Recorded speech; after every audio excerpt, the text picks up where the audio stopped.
ನಮಸ್ಕಾರ ಸ್ನೇಹಿತರೆ, ಚಾನೆಲ್ಗೆ ಸ್ವಾಗತ. ಮನುಷ್ಯನನ್ನು ದೊಡ್ಡವನನ್ನಾಗಿ ಮಾಡೋದು ಅವನ ಹಣ, ಸ್ಥಾನಮಾನ ಅಥವಾ ಅಧಿಕಾರ ಅಲ್ಲ. ಅವನೊಳಗಿರುವ ಮಾನವೀಯ ಮೌಲ್ಯಗಳು, ದಯೆ, ಕರುಣೆ, ಪ್ರಾಮಾಣಿಕತೆ, ಗೌರವ, ಕ್ಷಮೆ ಮತ್ತು ಸಹಾಯ ಮಾಡುವ ಮನಸ್ಸು ಇವೇ ನಮ್ಮ ನಿಜವಾದ ಸಂಪತ್ತು. ಈ ವಿಡಿಯೋದಲ್ಲಿ ಮಾನವೀಯ ಮೌಲ್ಯಗಳನ್ನು ತಿಳಿಸುವ 10 ಸುಭಾಷಿತಗಳು, ಈ ಸುಭಾಷಿತಗಳನ್ನು ಸ್ಪಷ್ಟೀಕರಿಸುವ ಚಿಕ್ಕ ಚಿಕ್ಕ ಕಥೆಗಳು. ಚಾನಲನ್ನು ಸಬ್ಸ್ಕ್ರೈಬ್ ಮಾಡಿಕೊಂಡು ವಿಡಿಯೋವನ್ನು ಪೂರ್ತಿ ನೋಡಿ. ಒಂದು ಸಣ್ಣ ದಯೆಯ ಮಾತು ಒಬ್ಬರ ಇಡೀ ದಿನವನ್ನೇ ಬದಲಿಸಬಲ್ಲದು. ಉದಾಹರಣೆ, ಮಳೆಯ ದಿನವೊಂದರಲ್ಲಿ ವೃದ್ಧನೊಬ್ಬ ಬಸ್ ನಿಲ್ದಾಣದಲ್ಲಿ ನಿಂತಿದ್ದ. ಎಲ್ಲರೂ ತಮ್ಮ ದಾರಿಯಲ್ಲಿ ಸಾಗ್ತಿದ್ರು. ಒಬ್ಬ ಬಾಲಕ ತನ್ನ ಛತ್ರಿಯನ್ನ ಅವನೊಂದಿಗೆ ಹಂಚಿಕೊಂಡ. ವೃದ್ಧನಿಗೆ ಆ ದಿನ ಸಿಕ್ಕಿದ್ದು ಕೇವಲ ಮಳೆಯ ರಕ್ಷಣೆ ಅಲ್ಲ, ಮಾನವೀಯತೆಯ ಬೆಚ್ಚಗಿನ ಸ್ಪರ್ಶ. ನೀತಿ: ಸಣ್ಣ ಸಹಾಯವು ದೊಡ್ಡ ಸಂತೋಷ ನೀಡಬಲ್ಲದು.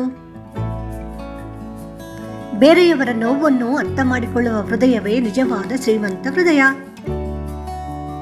ಕತೆ: ಶಾಲೆಯಲ್ಲಿ ಒಬ್ಬ ವಿದ್ಯಾರ್ಥಿ ಪ್ರತಿದಿನ ಮೌನವಾಗಿ ಕುಳಿತುಕೊಳ್ತಿದ್ದ.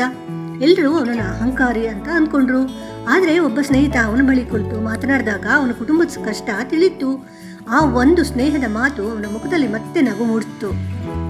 ನೀತಿ: ಕಾಣುವ ವರ್ತನೆಯ ಹಿಂದೆ ಕಾಣದ ನೋವು ಇರಬಹುದು. ಸಹಾಯ ಮಾಡಲು ದೊಡ್ಡ ಸಂಪತ್ತು ಬೇಕಿಲ್ಲ, ಒಳ್ಳೆಯ ಮನಸ್ಸಿದ್ದರೆ ಸಾಕು. ಕತೆ: ರಸ್ತೆಯಲ್ಲಿ ವೃದ್ಧೆಯೊಬ್ಬರು ಭಾರವಾದ ಚೀಲ ಹೊತ್ತು ಸಾಕ್ತಿದ್ರು. ಹಣವಂತರು ಹಲವರು ಅವರ ಪಕ್ಕದಿಂದ ಹಾದು ಹೋದ್ರು. ಕೊನೆಗೆ ಒಬ್ಬ ಸಾಮಾನ್ಯ ಕಾರ್ಮಿಕ ಅವನ ಚೀಲವನ್ನ ಮನೆಯವರೆಗೆ ಹೊತ್ತುಕೊಟ್ಟ.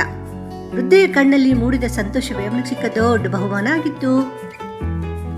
ನೀತಿ: ಸಹಾಯದ ಮೌಲ್ಯ ಅದರ ಗಾತ್ರದಲ್ಲ, ಮನಸ್ಸಿನಲ್ಲಿದೆ. ಕ್ಷಮಿಸುವುದು ಸೋಲಲ್ಲ, ಹಳೆಯ ನೋವಿನಿಂದ ಮನಸ್ಸನ್ನು ಮುಕ್ತಗೊಳಿಸುವ ಶಕ್ತಿ. ಕಥೆ: ಇಬ್ಬರು ಸ್ನೇಹಿತರು ಸಣ್ಣ ತಪ್ಪಿನಿಂದ ವರ್ಷಗಳ ಕಾಲ ಮಾತಾಡಿರ್ಲಿಲ್ಲ. ಒಂದು ದಿನ ಅವರಲ್ಲಿ ಒಬ್ಬ ಮುಂದೆ ಬಂದು, ನಾವು ಕಳೆದುಕೊಂಡ ವರ್ಷಗಳು ಆ ತಪ್ಪಿಗಿಂತ ದೊಡ್ಡವು ಅಂತ ಹೇಳ್ದ. ಅವ್ರಿಗೆ ಇಬ್ಬರಿಗೂ ಸಹ ತಾವು ಏನು ಕಳ್ಕೊಂಡಿದ್ದೀವಿ ಅನ್ನೋದು ಅರ್ಥ ಆಯ್ತು. ಇಬ್ಬರು ಪರಸ್ಪರ ಕ್ಷಮಿಸ್ಕೊಂಡ್ರು. ಕ್ಷಮೆ ಸಂಬಂಧವನ್ನು ಮಾತ್ರವಲ್ಲ, ಮನಸ್ಸನ್ನು ಉಳಿಸುತ್ತೆ, ಜೀವನವನ್ನು ಉಳಿಸುತ್ತೆ. ವ್ಯಕ್ತಿಯ ಸ್ಥಾನವನ್ನು ನೋಡಿ ಗೌರವಿಸುವುದು ಸಂಸ್ಕಾರವಲ್ಲ, ವ್ಯಕ್ತಿತ್ವವನ್ನು ನೋಡಿ ಗೌರವಿಸುವುದೇ ನಿಜವಾದ ಸಂಸ್ಕಾರ. ಕತೆ: ಒಬ್ಬ ದೊಡ್ಡ ಅಧಿಕಾರಿ ಕಚೇರಿಯ ಸ್ವಚ್ಛತಾ ಸಿಬ್ಬಂದಿಯನ್ನು ಪ್ರತಿದಿನ ಗೌರವದಿಂದ ಮಾತನಾಡಿಸ್ತಿದ್ದ. ಒಮ್ಮೆ ಸಿಬ್ಬಂದಿಯ ಮಗನಿಗೆ ವಿದ್ಯಾಭ್ಯಾಸಕ್ಕಾಗಿ ಸಹಾಯ ಬೇಕಾಯಿತು. ಅಧಿಕಾರಿ ನೆರವಾದ. ಅವನು ಹೇಳಿದ ಒಂದೇ ಮಾತು: ನಿಮ್ಮ ಕೆಲಸ ಸಣ್ಣದಲ್ಲ, ನಮ್ಮ ಕೆಲಸದ ಸ್ಥಳವನ್ನ ನೀವು ಕಾಪಾಡ್ತಿದ್ದೀರಿ. ನೀತಿ: ಪ್ರತಿಯೊಂದು ಕೆಲಸಕ್ಕೂ ತನ್ನದೇ ಆದ ಗೌರವವಿದೆ. ಕಳೆದುಕೊಂಡ ಹಣವನ್ನು ಮತ್ತೆ ಗಳಿಸಬಹುದು, ಕಳೆದುಕೊಂಡ ನಂಬಿಕೆಯನ್ನು ಮರಳಿ ಪಡೆಯುವುದು ಕಷ್ಟ. ಅಂಗಡಿಯೊಂದರಲ್ಲಿ ಬಾಲಕನಿಗೆ ಹೆಚ್ಚುವರಿ ಹಣ ಸಿಕ್ತು. ಅವನು ಮನೆಗೆ ಹೋಗದೆ ಮತ್ತೆ ಅಂಗಡಿಗೆ ಬಂದು ಹಣವನ್ನು ಹಿಂದಿರುಗಿಸಿದ. ಅಂಗಡಿಯವನಿಗೆ ಆಶ್ಚರ್ಯ ಆಯಿತು.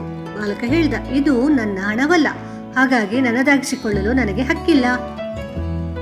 ನೀತಿ: ಪ್ರಾಮಾಣಿಕತೆ ಚಿಕ್ಕ ವಯಸ್ಸಿನಿಂದಲೇ ವ್ಯಕ್ತಿತ್ವವನ್ನು ಕಟ್ಟುತ್ತದೆ. ನಮ್ಮ ಬಳಿ ಇರುವುದನ್ನು ಗೌರವಿಸಿದಾಗಲೇ ಜೀವನದ ನಿಜವಾದ ಸಂಪತ್ತು ಕಾಣಿಸುತ್ತದೆ.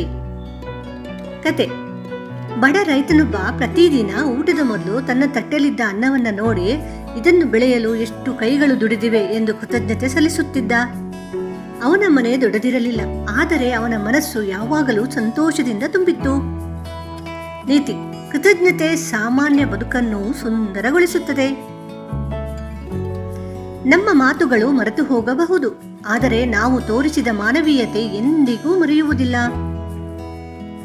ಕತೆ: ರಸ್ತೆಯಲ್ಲಿ ಬಿದ್ದಿದ್ದ ಅಪರಿಚಿತ ವ್ಯಕ್ತಿಯನ್ನ ಕಂಡ ಯುವಕ ಆಸ್ಪತ್ರೆಗೆ ಕರೆದೊಯ್ದ. ಹಲವು ವರ್ಷಗಳ ನಂತರ ಅದೇ ಯುವಕನಿಗೆ ಉದ್ಯೋಗದ ಸಂದರ್ಶನವಿತ್ತು. ಸಂದರ್ಶನ ನಡೆಸುತ್ತಿದ್ದ ವ್ಯಕ್ತಿ ಅವನೇ ಆಗಿದ್ದ. ಆದರೆ ಅವನು ಹಿಂದಿನ ಸಹಾಯವನ್ನು ನೆನಪಿಸಿಕೊಂಡು ಮಾತ್ರವಲ್ಲ, ಆ ಯುವಕನ ವ್ಯಕ್ತಿತ್ವವನ್ನು ಗೌರವಿಸಿ ಅವಕಾಶ ನೀಡಿದ. ನೀತಿ: ಒಳ್ಳೆತನದ ಪರಿಣಾಮ ಯಾವಾಗ ಹೇಗೆ ಮರಳುತ್ತದೆ ಎಂಬುದು ನಮಗೆ ತಿಳಿಯದು. ತನ್ನ ಸಂತೋಷದಲ್ಲಿ ಸ್ವಲ್ಪವನ್ನು ಬೇರೆಯವರಿಗಾಗಿ ಬಿಟ್ಟುಕೊಡುವ ಮನಸ್ಸೇ ನಿಜವಾದ ಮಾನವೀಯತೆ. ಕತೆ: ಒಬ್ಬ ತಾಯಿ ತನ್ನ ಮಗನಿಗೆ ಇಷ್ಟವಾದ ಹಣ್ಣನ್ನು ಪ್ರತಿದಿನ ಅವನ ತಟ್ಟೆಯಲ್ಲಿ ಇಡುತ್ತಿದ್ದಳು. ಒಂದು ದಿನ ಮಗ ಗಮನಿಸಿದ ತಾಯಿ ತಾನೇ ಆ ಹಣ್ಣನ್ನು ತಿನ್ನುತ್ತಿರಲಿಲ್ಲ. ನನಗೆ ಇದು ಬೇಡ ಅಂದ. ತಾಯಿ ಮಗನ ಸಂತೋಷಕ್ಕಾಗಿ ವರ್ಷಗಳಿಂದ ತನ್ನ ಆಸೆಯನ್ನೇ ಬಿಟ್ಟಿದ್ದಳು. ನೀತಿ: ಪ್ರೀತಿಯ ನಿಜವಾದ ರೂಪ ಕೆಲವೊಮ್ಮೆ ತ್ಯಾಗದಲ್ಲೇ ಇರುತ್ತೆ. ಬೇರೆಯವರ ಕಣ್ಣೀರನ್ನು ಒರೆಸಲು ಸಾಧ್ಯವಾಗದಿದ್ದರೂ ಅದನ್ನು ಅರ್ಥ ಮಾಡಿಕೊಳ್ಳುವ ಹೃದಯವಿರಲಿ. ಕಥೆ. ಒಬ್ಬ ವೃದ್ಧ ತನ್ನ ಮಗನನ್ನು ಕಳೆದುಕೊಂಡ ದುಃಖದಲ್ಲಿದ್ದ. ಅನೇಕರು ಮರೆತು ಬಿಡಿ ಅಂತ ಹೇಳಿದ್ರು. ಆದರೆ ಒಬ್ಬ ಯುವಕ ಅವನ ಪಕ್ಕದಲ್ಲಿ ಮೌನವಾಗಿ ಕುಳಿತ. ಯಾವುದೇ ಉಪದೇಶ ನೀಡಲಿಲ್ಲ. ಆ ಮೌನವೇ ವೃದ್ಧನಿಗೆ ದೊಡ್ಡ ಸಾಂತ್ವನವಾಯಿತು. ನೀತಿ. ಕೆಲವೊಮ್ಮೆ ಪರಿಹಾರಕ್ಕಿಂತ ಅರ್ಥ ಮಾಡಿಕೊಳ್ಳುವ ಮನಸ್ಸು ಮುಖ್ಯ. ಸ್ನೇಹಿತರೆ, ಜೀವನದಲ್ಲಿ ನಾವು ಎಷ್ಟು ಸಂಪಾದಿಸಿದ್ದೇವೆ ಅನ್ನೋದಕ್ಕಿಂತ ನಮ್ಮಿಂದ ಎಷ್ಟು ಒಳ್ಳೆಯತನ ಹಂಚಿಕೆಯಾಗಿದೆ ಅನ್ನೋದೇ ಮುಖ್ಯ. ಒಬ್ಬರ ನೋವನ್ನು ಅರ್ಥ ಮಾಡಿಕೊಳ್ಳಿ, ಸಾಧ್ಯವಾದಾಗ ಸಹಾಯ ಮಾಡಿ, ಗೌರವದಿಂದ ಮಾತನಾಡಿ ಮತ್ತು ಮಾನವೀಯತೆಯನ್ನು ಎಂದಿಗೂ ಕಳೆದುಕೊಳ್ಬೇಡಿ. ಒಳ್ಳೆಯ ಮನುಷ್ಯನಾಗಿ ಬದುಕೋದು ಜೀವನದ ಅತ್ಯಂತ ಸುಂದರವಾದಂತಹ ಸಾಧನೆ. ಈ ವಿಚಾರಗಳು ನಿಮಗೆ ಇಷ್ಟ ಆದರೆ ವಿಡಿಯೋವನ್ನು ಲೈಕ್ ಮಾಡಿ, ನಿಮ್ಮ ಸ್ನೇಹಿತರೊಂದಿಗೆ ಶೇರ್ ಮಾಡಿ ಮತ್ತು ಇಂತಹ ಅರ್ಥಪೂರ್ಣ ಕನ್ನಡ ಸುಭಾಷಿತಗಳಿಗಾಗಿ ನಮ್ಮ ಚಾನಲನ್ನು ಸಬ್ಸ್ಕ್ರೈಬ್ ಮಾಡಿ. ನಮಸ್ಕಾರ.